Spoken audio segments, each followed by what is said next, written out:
Bring back rock.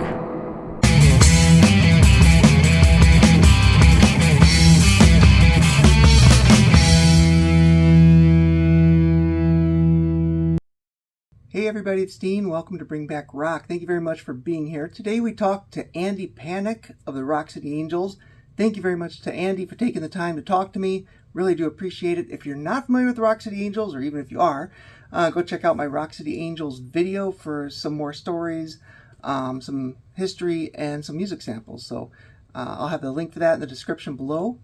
If you are familiar with the band, though, you know there's a lot to talk about. Questionable moves by Geffen, conspiracy theories, everything else. We talk about all of that. There's a lot to talk about, so I'm not going to waste any more time up here. Thank you very much again to Andy for taking the time to talk to me. And here is Andy Panik of the Rock City Angels. Hey everybody, it's Dean. I forgot, before we get started, I forgot to mention the poll results. So the question this week was, what do you like more, Rat, Dokken, or the Olympics, which I thought was timely because it just ended. Not very rock and roll right now. I'm at my son's robotics team made the state tournament. So I'm here right next to Lambeau Field, actually. So, all right, I'll tell you the poll results at the end of the video. And now, Andy Panik.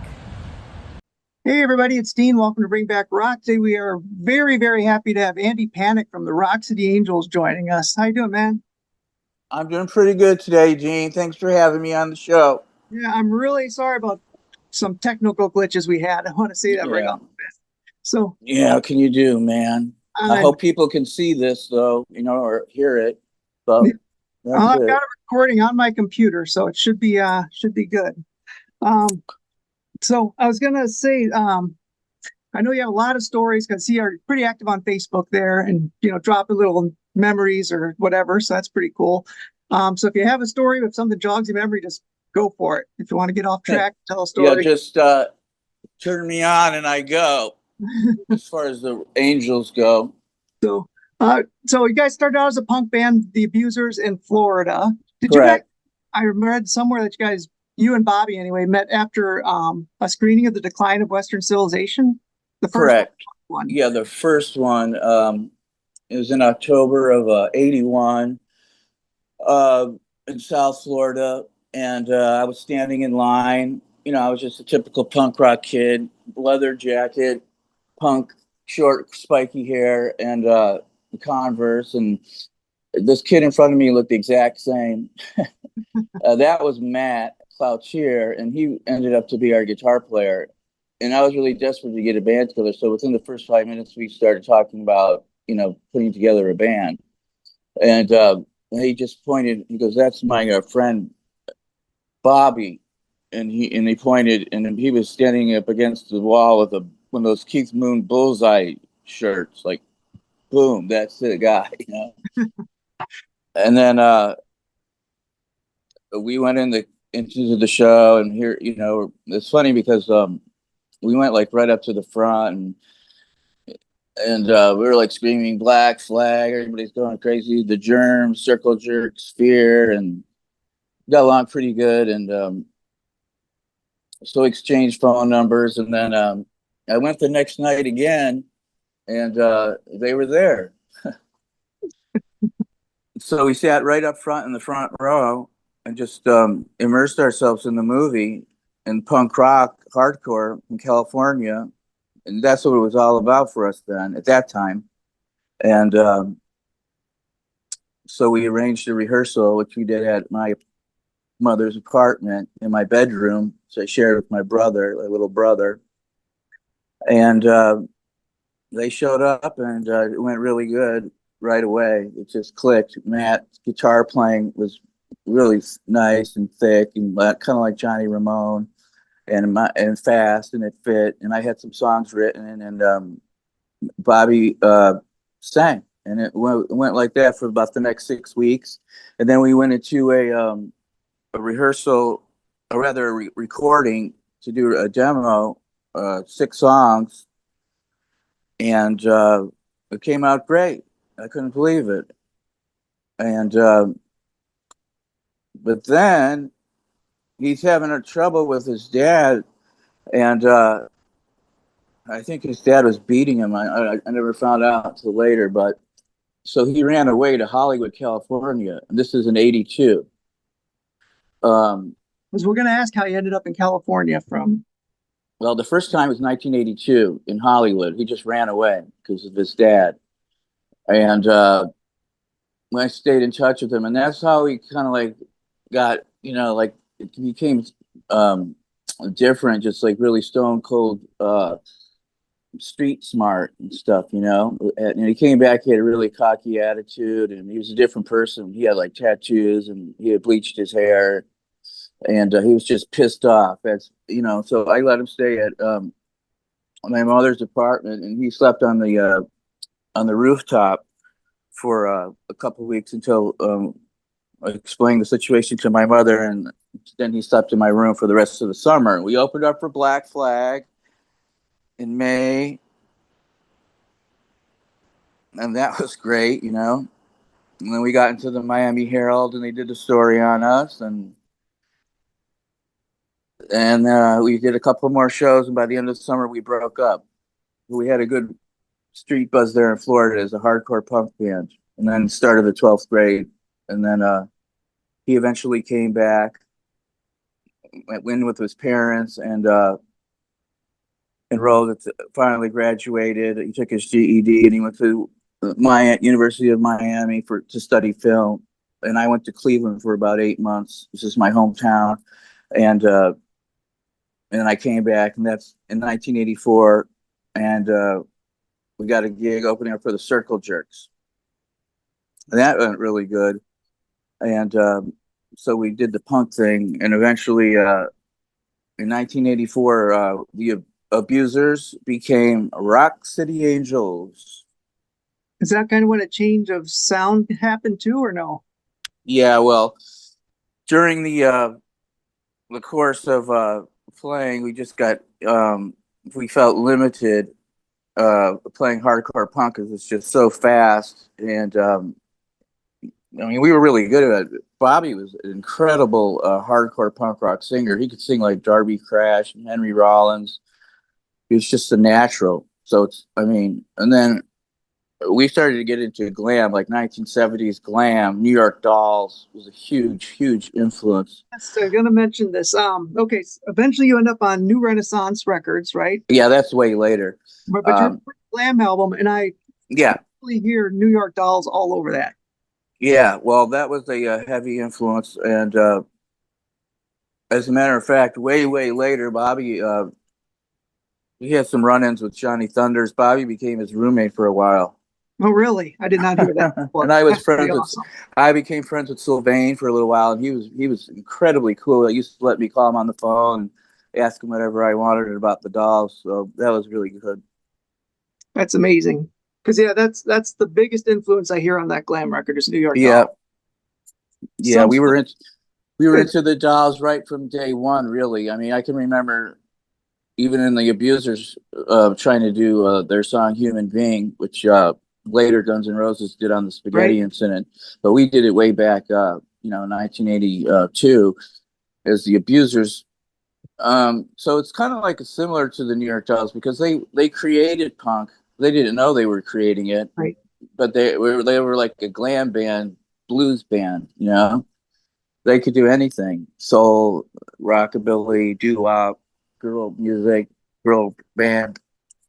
And so that led us. Their influence with the blues led us down that road, and we started getting into other bands like the Stones, which led to blues like John Lee Hooker, Muddy Waters, Robert Johnson, and then soul music, Otis Redding, Joe Tex, Wilson Pickett, this kind of thing too. This opened the door to us, We just wanted to go back to where this music came from that we like so much, how it started. We were preoccupied with that. A lot of those influences ended up on your Geffen record.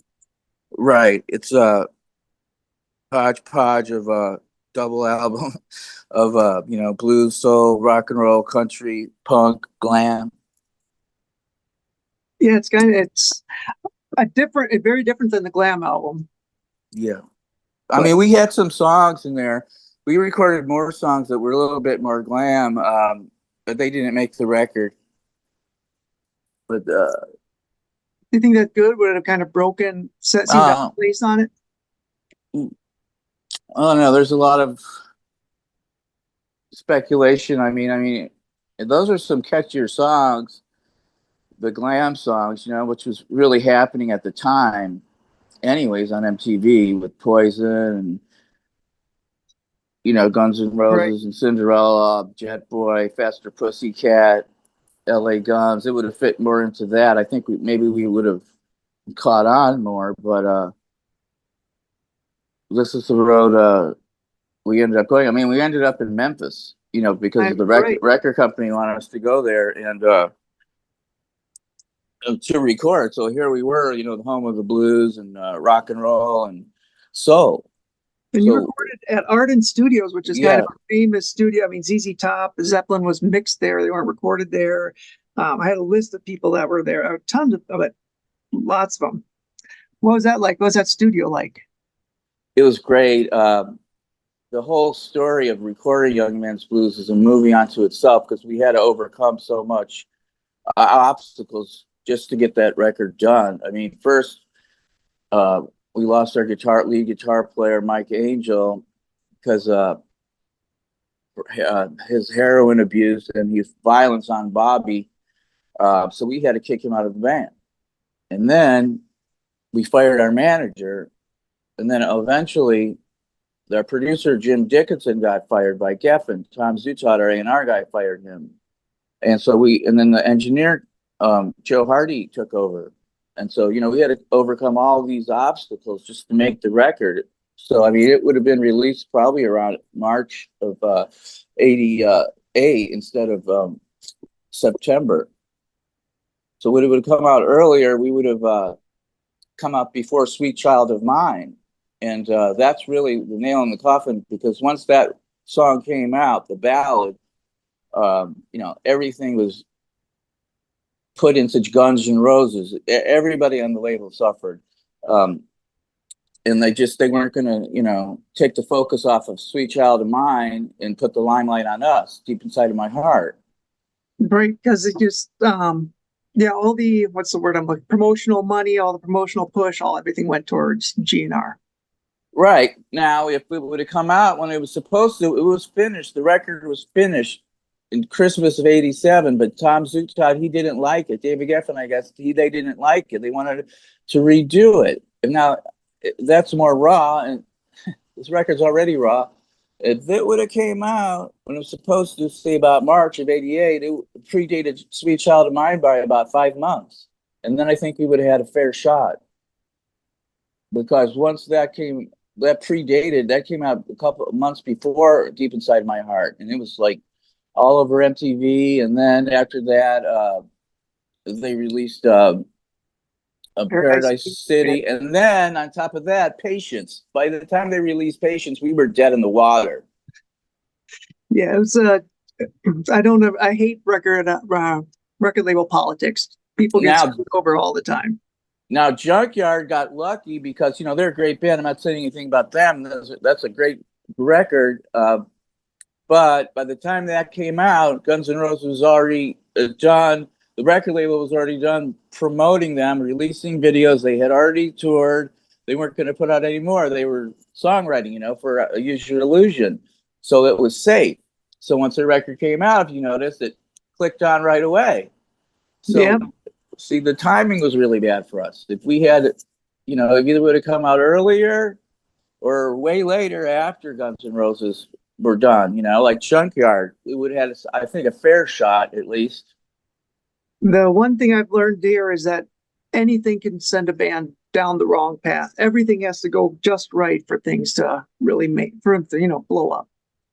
Yeah, it's got to be real natural, and it really was all natural for us. It's just that the rock and roll politics at the label, you know, it's really nothing against Guns N' Roses. I don't have any problem with them. It's just that the label was just so, I mean, like I said, everybody suffered because of it. The entire label, all the artists. Right. So you mentioned about 3 things I was going to bring up. What was Tom Zutaut like? Because he got a pretty legendary career there. who's there from the beginning of the strip? Yeah, he signed Motley Motley. Crue when he was at Elektra, and Dawkins with George Lynch, and then when he came over to Geffen, he signed Tesla and Salty Dog. Salty Dog's a good band. So he had a lot of success already, and we love Motley Crue. I think he saw a little bit of them in us. So he signed us. Man, we made a demo tape. He had heard that Glam record, the demos for it, the Teenage Lipstick Boys, and he really liked that. And so we went in and did another demo, which our manager paid for, and he really liked that. And by April, they said they wanted to sign us. 87. So yeah, it was cool at the beginning, like I said, but then all these fucking weird things started to happen. I mean, the whole heroin thing. Bobby was on that, and Mike Angel was on that, but Bobby got off it, and then Mike Angel, he started missing rehearsals,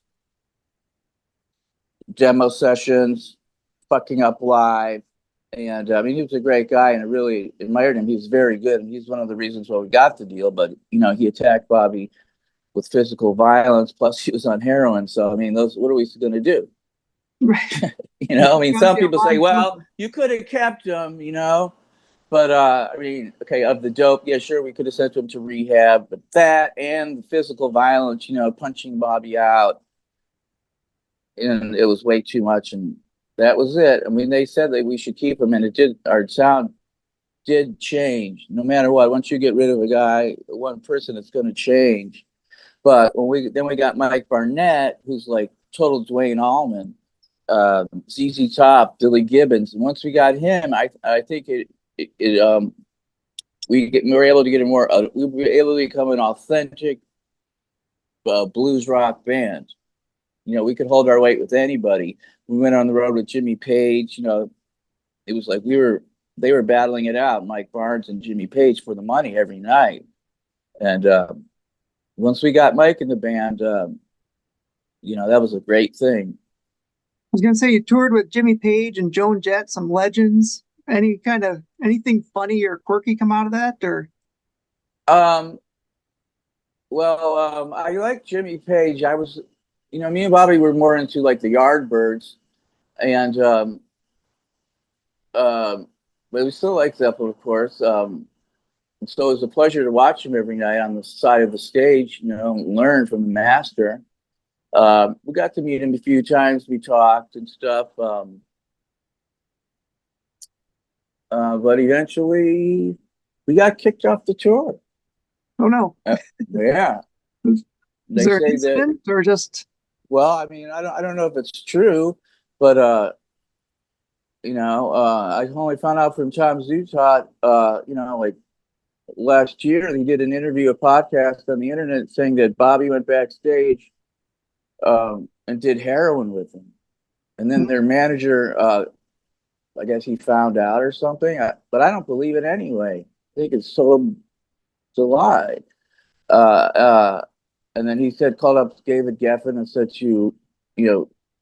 wash your hands with them. Don't put don't put them on the road and drop them from the label. But none of those things happened.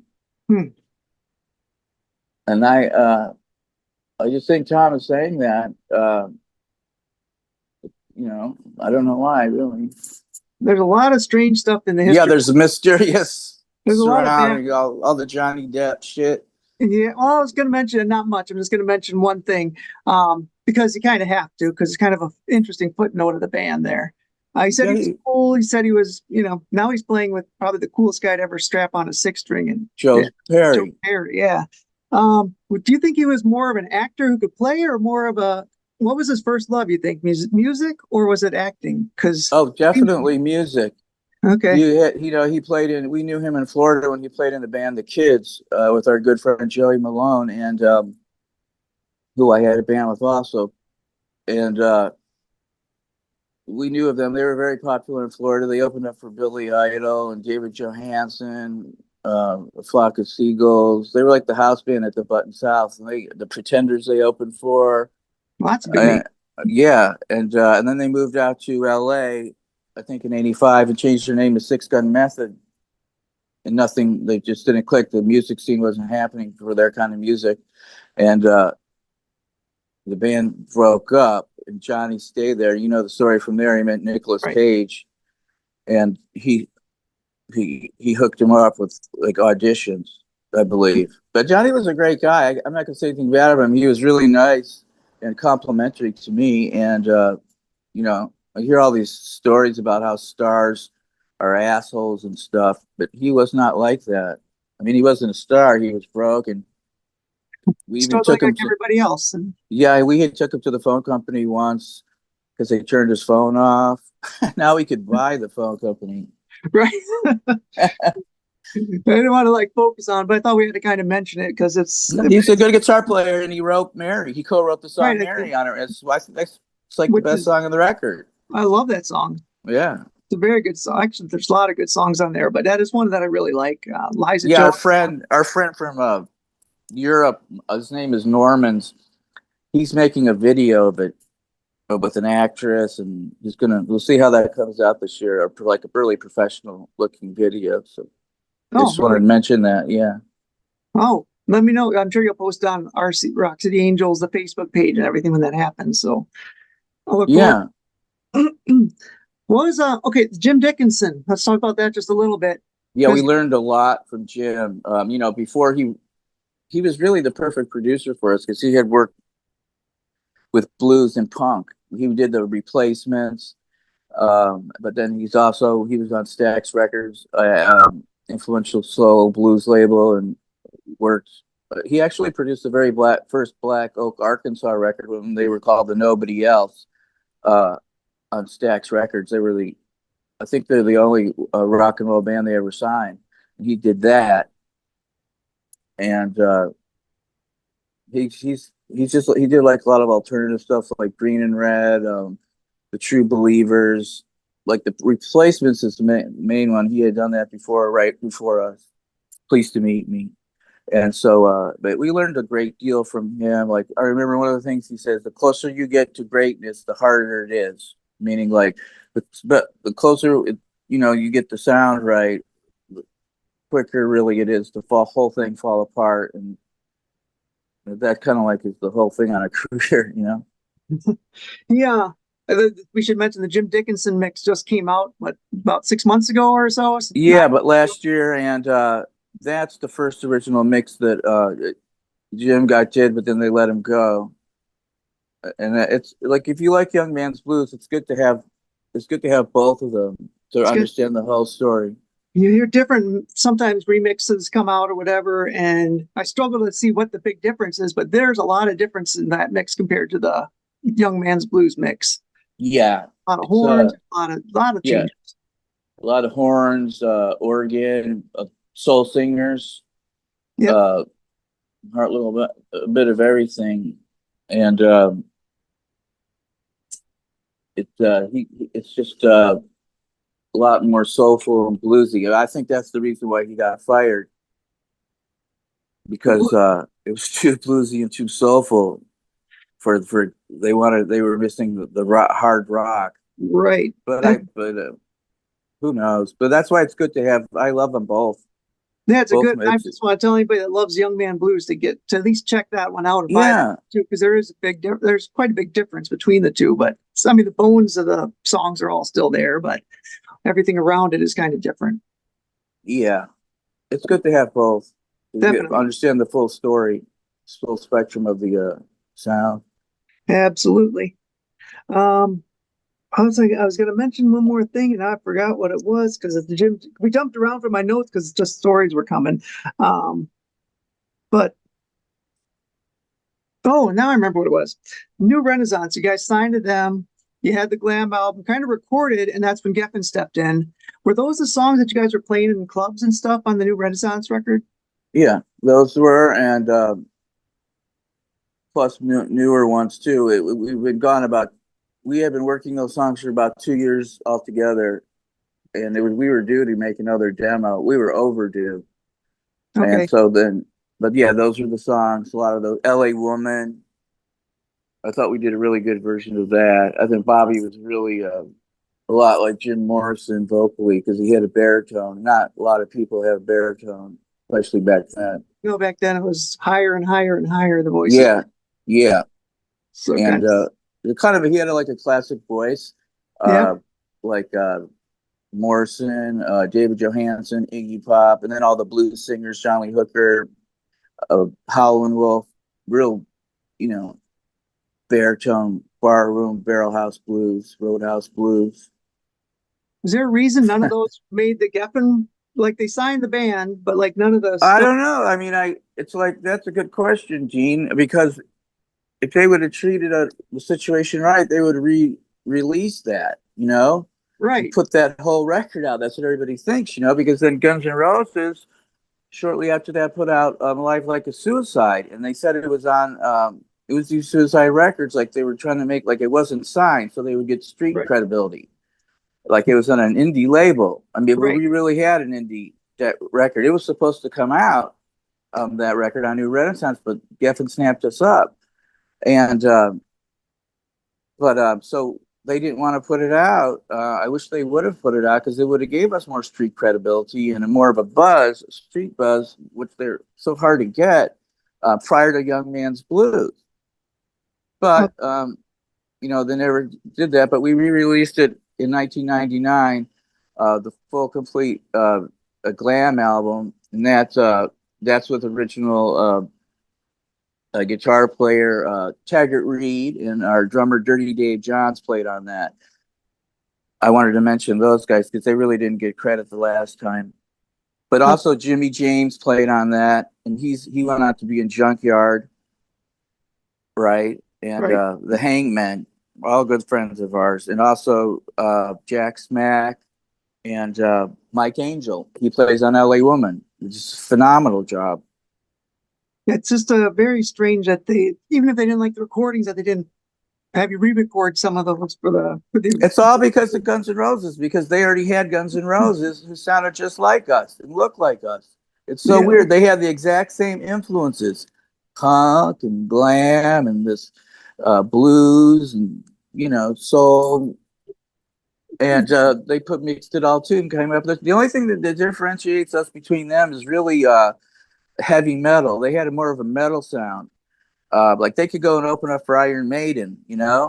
we could never have, it would never work, of us, that kind of a bill. But, and Axl can hit the high notes, but he also is a great low singer. So he could sing really low, like Jim Dandy from Black Oak, he could do high highs and low lows. Because Bobby's just the low voice. So, I mean, getting back to your question, they should have released it, but and they signed us, and we were just like Guns N' Roses, not intentionally. We just have the same influences, Johnny Thunders and Sex Pistols meets, like, they liked, I guess, Thin Lizzy a lot, UFO. We liked all that stuff. And we came up with our own kind of thing, but then we were a bit more glam like they were. And when Tom Zutaut stepped in, they had this big idea to send us to Memphis and push the blues button, which is cool and everything, and the soul thing. But the reason they did that is because they already had Guns N' Roses, and they wanted us to be different. There's a whole lot of conspiracy theories with you guys and Guns N' Roses, and what the reason was they sent you to Nashville, and what the reason they wanted you to change that stuff. I mean, I don't want to say anything nasty about Guns N' Roses because it's not their fault. They're great guys. What can they do? No, it's just that the label, you get pissed at them because why are you signing us? You already have this band, and and then and why are you like swaying us in another direction, more of a blues direction than Guns N' Roses, who was more of a hard rock, glammy, punky thing. But we still had those things going, but just not as much because they sent us to Memphis, right? Got Jim Dickinson in. We're at Ardent Studios and this whole the blues and soul thing, which was great, everything, and it came out wonderful. And I mean, you just got a review. I did an interview with Rock Candy magazine last year, and the guy said it's as good as anything the Stones or Aerosmith ever recorded. I don't know about that, But when you hear stuff like that, hey, it's great to have the critical acclaim, because Young Man's Blues always got that from day one. We got 3 stars in Rolling Stone. I never read a review of that record, and still to this day we have fans all over the world, and that's just such a great joy that I can speak with people, countries I've never even heard of, that bought our record way back when, and they only had. But they heard of us, and they drove their bike, rode their bike 10 miles to go find it, and they weren't disappointed when they got it. Stuff like this, Yep.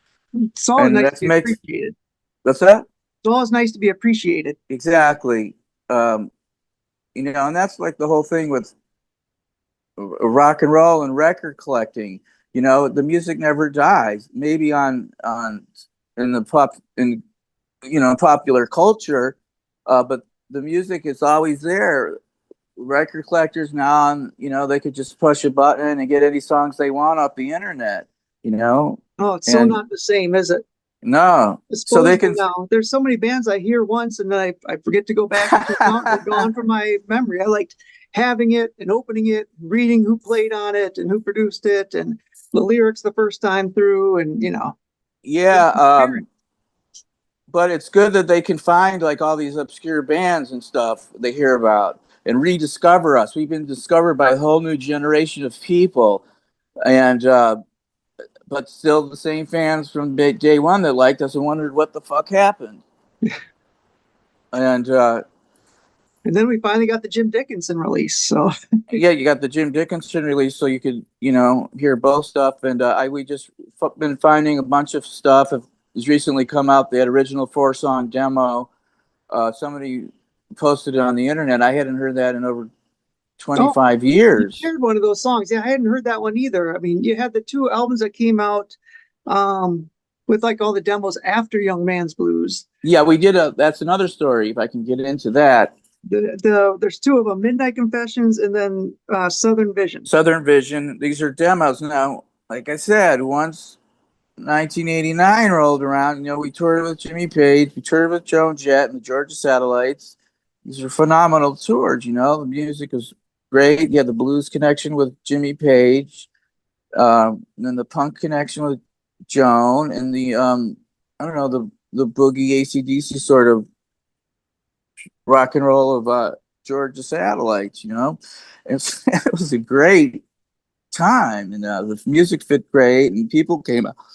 I loved it. But then, like I said, something happened, and Tom Sutat's like, you guys are you were done, touring and making videos. We were supposed to make a second video at that point, which would have been hard to hold. And it's a great song, kind of Stonesy, Start Me Up meets The Clash, Should I Stay or Should I Go? And it's a great song, and it was supposed to come out, but instead he's like, okay, go back into the studio. After making this double record, after like 6 months, he's way over budget and going overtime in the studio. He's now sending us back into the recording studio to start doing demos for another record. And it's a double album, and now he's saying that's because Bobby did heroin with Jimmy Page, which I don't believe at all. I was there. I was with Bobby. We roomed together. If he would have done something like, he wasn't even doing dope then. He had quit. And so we're in the studio. They ended up doing 5 demos, 10 songs each, in 2 cities and 2 countries with the band. And one of those is Midnight Confessions. Southern Vision is another one of them. And about 50 songs we demoed. There's a lot of missing stuff, and there's a lot of stuff off of Young Man's Blues that didn't come out, that was mixed. Some of the little bit of the glammy sounding stuff. So maybe we'll get another CD? I would hope, definitely. I mean, we're on this label called Noise in the Attic Records. Damon Marzano does it. He does Circus of Power. He just put out their record, and he just put out Warrior Soul, another band from New York. And so he wants to put a vinyl on this new stuff that we found, these 4 songs that Geffen signed us. But see, we we demoed 22 songs for Geffen before going to Young Man's Blues, you know, so they would pick the songs, right? Okay. And then, but before we went in to record Young Man's Blues, we were on, I don't know if you heard this, we were on a record called the Scream compilation. That one I didn't hear about. Yeah, with Teenage Lipstick Girls. And then we had to call the band Delta Rebels because there was another band called Delta, the Rock City Boys, who were a gospel group who were threatening to sue us. So we had to change the name of the band to Delta Rebels. We picked, you know, for about 5 minutes. So when the record came out, and the Hangmen are on that, TSOL. It's a famous compilation. It's on Geffen. And whereas if it would have came out, what we should have done was put Hush Child on there under the name Rock City Angels. We could have built a little bit of street credibility and got people interested in the band, excited before the record came out. I mean, that's what the Hangmen did. They're on there, and they did Rotten Sunday. It's a great song, and they got people, you know, raring to go for their record. But you know, so that's another thing we had to overcome, the name thing. And then we went back to the name Rock City Angels and said, no, the lawyers at Geffen said it's okay. They can't sue you. Of course they can't sue us. It's a different name, Rock City Boys, Rock City Angels. There's a city called Rock City in Tennessee, you know. I mean, the Rubber City Rebels, the Bay City Rollers, both great bands, by the way.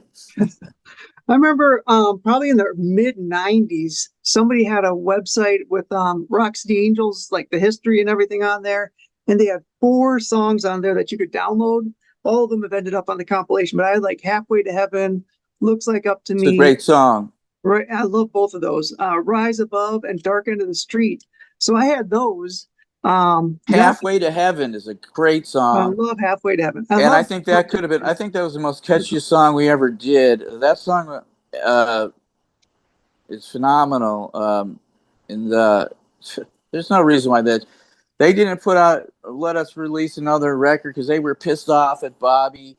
Because by this time he was doing heroin. You know, like I said, he started doing dope in 1984, but then he stopped because his dad beat him and he ran away to Hollywood. And it's a long story, man, but he got his shit together. He went to the University of Miami.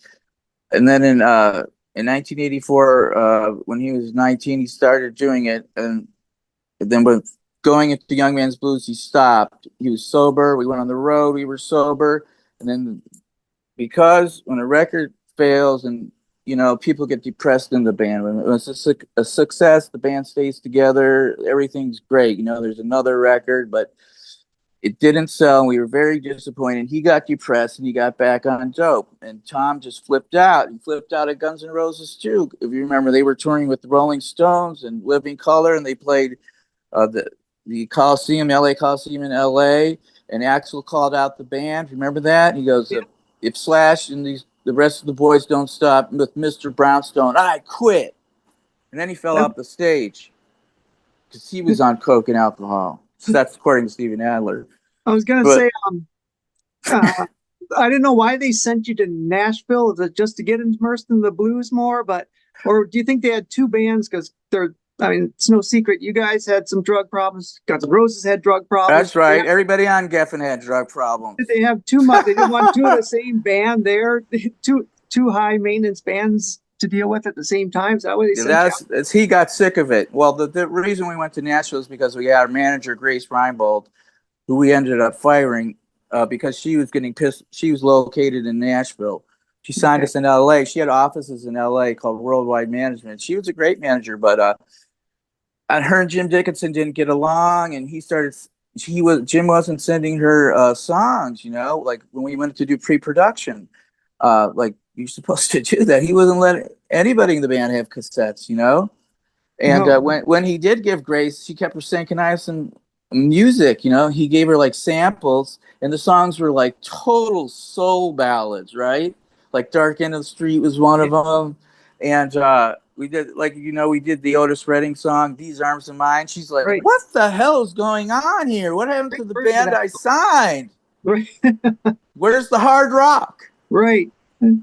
Well, deep inside my heart, the first time I heard that, think the next day I probably ran out and got the album because Thank you, Dean. That really means a lot to me. I hear that same story. You know, a lot of people want to know I rode my bike 10 miles to get it. Yeah. It was a double album. I looked at it and I was not disappointed. It sounded exactly as, I hoped it would. And different than everything else that was out there too. Yeah, like it was different. Bobby's voice is completely different. And you got singers, a high register, nothing against Sebastian Bach, great band, but he's got that high tenor.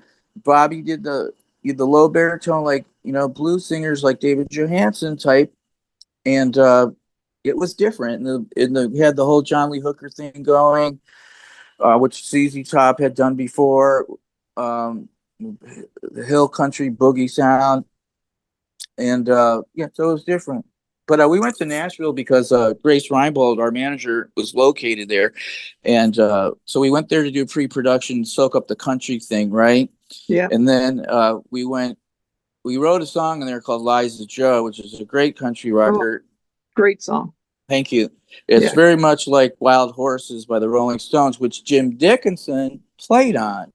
Oh, really? Okay. Yeah, there's a great, he's in Give Me Shelter, the movie. They're sitting there with Keith Richards. It's like one of the greatest moments. They're listening to the playback, they're all buzzed, drinking beer and weed. And it's like, wow, this is so excellent. And Jim, then he played organ on Liza Joe. It was like the same thing. So we got that out of Nashville. And this guy, David Lee Murphy, he ended up being a country star. He was like an upcoming songwriter. So he co-wrote that with us. Very cool. And then we relocated to Memphis and to start working on the record. So that's where the country influence came in, the Nashville thing. You said you keep saying double record, and I have to say this just because I first got the cassette when I was way back in the day, and then the CD when I got a CD player, and now I bought the vinyl maybe 2 years ago because it's like 3 sides, right? And there's a question mark on side 4. Right. And I had to get it just to see what the hell the question mark was. Right. It's sort of a marketing ploy, I guess. It's a double album price for the single record, which is like the Clash London Calling. And the last side is Beyond Babylon. It's like a dance mix of Beyond Babylon. Right. The funky rocker. I had to see what that was. Stones. So. Yeah. You can that's on the internet too. Is it? I didn't know it was on the question mark side, so I'm like, oh, I got to get the vinyl too and complete the collection. So we just had that have them all, but Yeah, I mean, it would have been cool if we would have put the full double album. Right, you had. Then we could have. That would have been smart. I mean, we had enough songs. We could have put those other songs on, which would have been "Love and Bullets," which Jimmy James co-wrote with Bobby. Which that's one of the songs we got signed on, which you can now get the demo for that. It's as closest to Guns N' Roses as we ever sounded. As a matter of fact, in it, I mean, we didn't even know who Guns N' Roses were. We wrote it in Florida in 1986. In it, I mean, it's a funky rock song like "Welcome to the Jungle," and it's about the same thing, city life. And Bobby sings, "I'm not talking about the jungle. I'm talking about the street." Yeah, the street. Oh, like, how did he know that? They had a song called "Welcome to the Jungle," but no, so weird. And so that's available now too. And so that could have been on the record, but it was fully mixed, everything. And then we had this other song called "Off the Track," which is total Hanoi Rocks. Yep. Another influence that you both share. Yeah. We both shared that influence, and I thought we were sort of like a Hanoi Rocks with like a different sort of singer, more of a Jim Morrison singing. But Mike Monroe's great, Oh man, that guy oozes rock star. He just does. I was supposed to see him for the first time last year, and then he tore up his knee or something, and they canceled the show. And I'm like, I've been waiting. Yeah. What a great band they were, and influential. I think that's I realized when I got to LA in '86 that I took a look around me, and I took everything in, saw all the bands, Jetboy and LA Guns, Faster Pussycat, Guns N' Roses, Poison, Sea Hags were there, the Hangmen, Junkyard. That 3 bands were what everybody, including us, were into. New York Dolls, Aerosmith, Hanoi Rocks. 3 great bands, actually. Yep. 2 old bands and 1 new band that kind of got screwed too. Yep. Yep. Yeah. Hanoi Rocks had a little bit of a, they were kind of on their way. They had some great music. Yeah, they were on their way, man. I mean, Oriental Beat's my favorite by them, but Yeah, it's a great song. 2 Steps from the Move kind of. Yeah, that record, man, was destined, and then so tragic what happened to Razzle. Yeah. And Vince Neil, and wow, so sad, man. Like I said, everything has to happen just right. But I mean, that was a big thing to go wrong, but still, Yeah,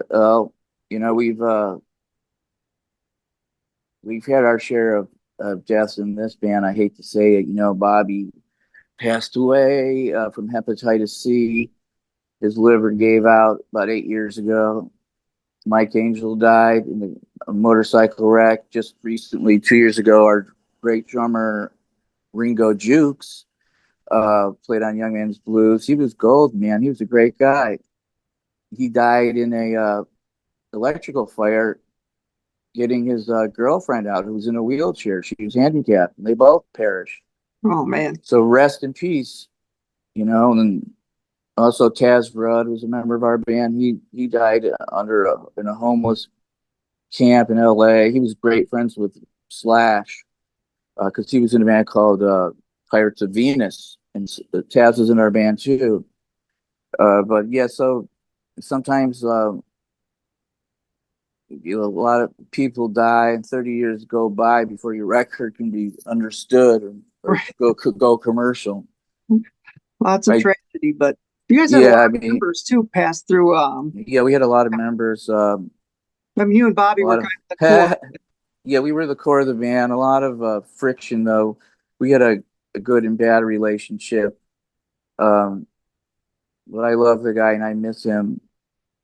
I wish he was here. But there's a lot of friction in the band. That's why we had a lot of members. People would be didn't get their way or whatever and quit, or they get fired. And me and Bobby had been together since 1986 with the Abusers. Right. And so playing punk rock. So we did that's a good thing about playing with the Abusers. We had our punk credibility. We opened up for Black Flag and Circle Jerks, UK Subs, TSOL, got our door in, through punk rock. And then we had to rise up through the ranks to the hard rock and metal scene in Florida, along the way, Yeah. And so we learned paid our dues and just, learned how to play, different styles of music, like I said, because we wanted to go back to where the music started. For some reason, we were totally into that, where did this music come from? Yep. Here we are, we're sitting in Memphis, Tennessee at Ardent Studios with Jim Dickinson, the home of the blues, soul, and birthplace of rock and roll. So it kind of full circle kind of came out pretty cool. Anything else you want? It really did. It really did, man. I just like I said, we're on this label called Noise in the Attic Records. Damon Marzano does that. They have Circus of Powers, another great band.